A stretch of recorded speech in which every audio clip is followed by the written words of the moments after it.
The SNP's hopes to secure permission for a new independence referendum in Scotland next year were dismantled as Boris Johnson reminded the party of a key pledge made in 2014. SNP calls for a second referendum on independence have exponentially increased since the Brexit referendum in 2016 despite the Westminster government rejecting the demands. Prime Minister Boris Johnson pointed out the top echelons of the party had said that 2014 referendum would be once in a generation. Asked if he would agree to a rerun should Nicola Sturgeon secure a majority at the polls in May 2021, Mr. Johnson said, "What I would say is that this country has a big job now of building back Britain better after the coronavirus. I don't think this is the time, quite frankly, for us to have another referendum. We've had a referendum in 2014. We were told it was a once-in-a-generation event by the leaders of the Scottish National Party. 6 years doesn't seem to me once a generation."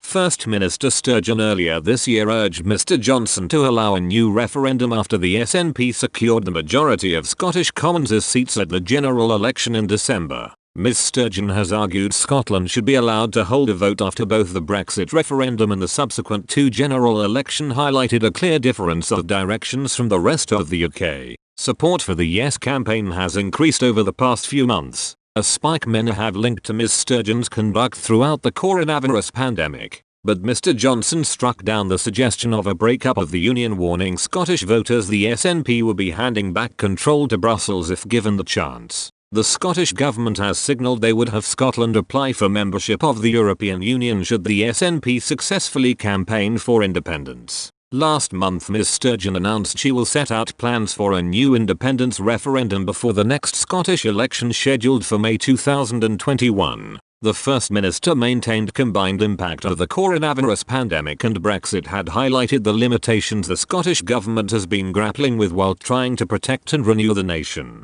The policy document said, "That is why, before the end of this Scottish Parliament, we will publish a draft bill for an independence referendum, setting out the terms of a future referendum clearly and unambiguously to the people of Scotland." Scottish Conservatives leader Douglas Ross hit out at plans for a new referendum, insisting the SNP should focus on the future. Mr. Ross said, "We need to take Scotland forward and recover from this crisis together, not go back to the divisions of the past." However, the Scottish Tory warned colleagues from across the UK an independent Scotland is not inevitable as he urged the party to shelve the defeatism and disinterest showcased about the future of the Union. He continued, "Defeatism and disinterest towards the future of the Union is rife. Too many treat Scottish independence as a question of when, not if. They question why Scottish interests should be put first, if Scotland won't always be around.